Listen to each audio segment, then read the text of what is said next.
지금 여러분은 건강 노하우를 전해드리는 닥터하우스와 함께하고 계시고요. 이번엔 한의사 선생님을 모셨습니다. 안녕하세요. 한의사 유재영입니다.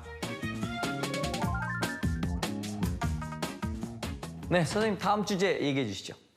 우리 인간은 손을 가장 정교하게 사용하는 동물이죠. 거의 모든 생활을 손으로 한다고 해도 과언이 아닌데요. 그런데 이만큼 중요한 손에 이상이 생긴다면 어떻게 해야 할까요? 그래서 이번 주제는 갑자기 손이 저릿저릿해요. 수근관 증후군입니다. 저 이거 생소한데요. 수근관 증후군이 뭔가요? 수근관 증후군은 손에 저린 느낌과 통증이 나타나는 질환입니다. 일명 손목 터널 증후군이라고도 하는데요. 손가락의 감각과 손목, 손의 운동을 담당하고 있는 정중신경이 손목 부분의 인대로 이루어진 터널을 통과하게 됩니다. 이 터널 내부 공간이 좁아지면서 터널 안을 통과하는 신경이 압박을 받을 때 수근관 증후군이 유발되죠.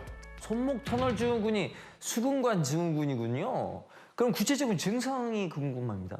주로 손목을 꺾은 상태로 오래 작업을 할 때 증상이 나타나는데요. 발병 초기에는 손목이 시큰거리고 아프며 손가락이 저린 증상이 나타납니다. 심해지면 감각이 없어지고 근력도 약해집니다. 특히 작은 물건을 손가락으로 짚기 힘들어지다 보니 젓가락질이 힘들게 됩니다. 또 자다가 손이 저려서 깨는 경우가 많고요. 주로 엄지, 검지, 중지, 그리고 손바닥에 증상이 나타납니다. 아니 저도 간혹 손바닥에 이제 저릿저릿한 증상이 있는데 그냥 며칠 좀 괜찮아지길래 큰 문제 아니라고 생각했거든요. 수근관 증후군은 저절로 낫는 병이란 오해를 많이 사는데요. 하지만 결코 저절로 낫지 않습니다.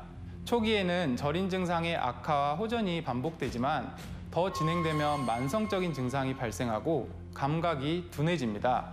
그러면 엄지, 두덩근의 악화로 엄지손가락 기능에 문제가 생길 수 있고 손을 쓰는 일이 어려워질 수 있습니다. 그러니 결국 일상생활이 무너지는 거죠. 그러면 정말 큰일인데요. 그렇죠. 실제로 제가 진료했던 한 환자분은 레스토랑을 운영하는 40대 외국인 셰프셨습니다. 칼과 후라이팬을 늘 반복적으로 사용했기 때문에 통증을 느낄 때 한두 번 치료를 하고 가셨는데요. 이후 이전보다 손을 더 많이 사용하게 되면서 6개월 만에 손이 저리고 손에 힘이 안 들어가는 증상이 오래 지속돼서 보름 가까이 요리를 제대로 못 하시다가 결국 내원해서 제대로 치료받고 가셨습니다. 도대체 어떤 이유로 수근관 증후군이 생기는 거죠? 이게 가만히 있어야 신경이 왜 압박되는지 궁금합니다. 네, 대부분 손을 너무 많이 썼기 때문입니다. 이 터널을 통해 9개의 힘줄과 1개의 정중신경이 지나가는데 이 비좁은 터널 안에 10개의 구조물이 밀집되어 지나가다 보니 손의 사용이 과도하면 이로 인한 염증 반응으로 터널 내 힘줄이 붓습니다. 즉, 힘줄보다 상대적으로 약한 정중신경이 눌리게 되는 거죠. 근데 그 건초염이라는 것도 있지 않아요? 얘기 듣다 보니까 비슷한 것 같은데요. 대부분 헷갈려 하시는데 다른 질환입니다. 건초염은 손목 힘줄을 싸고 있는 막, 즉 건초에 염증이 생기는 질환인데요. 마찬가지로 과도한 손의 사용이 주 원인이지만 증상에서 차이가 있습니다. 수근관 증후군은 신경이 눌려서 생기는 질환이라 신경에 연결된 손가락이 저리거나 아프지만 건초염은 손저림보다는 통증 위주의 증상이 나타납니다. 만약 엄지손가락을 접을 때나 주먹을 쥐고 위아래로 손목을 꺾을 때 통증이 느껴진다면 손목 건초염을 의심할 수 있겠습니다.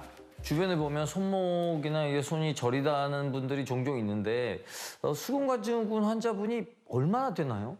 건강보험심사평가원 통계에 따르면 수근관 증후군으로 진료받는 환자는 매년 16만 명에서 17만 명으로 다소 많은 편이라고 할 수 있습니다.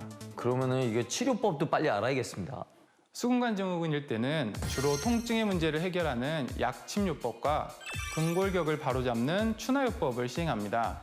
특히 추나요법은 염증이 발생한 힘줄에 가해지는 마찰을 최소화하고 관절과 인대를 정상으로 되돌리는 치료법으로 근막 추나, 관절 가동 추나, 관절 신연 추나, 관절 교정 추나 등 다양한 방식이 있습니다. 이러한 비수술적 치료에도 낫지 않는 경우에는 수술적 치료를 고려하게 됩니다. 그럼 마지막으로 수근관 증후군의 예방법도 좀 알아야겠어요. 오랜 시간 손과 손목을 사용할 경우 중간중간 휴식을 취하거나 가벼운 스트레칭을 하는 것이 좋습니다. 일명 손가락 붉은 스트레칭인데요. 팔꿈치를 편 상태에서 손바닥이 정면을 바라보게 해 손등을 본인 쪽으로 부드럽게 당겨 10초 이상 유지하는 겁니다.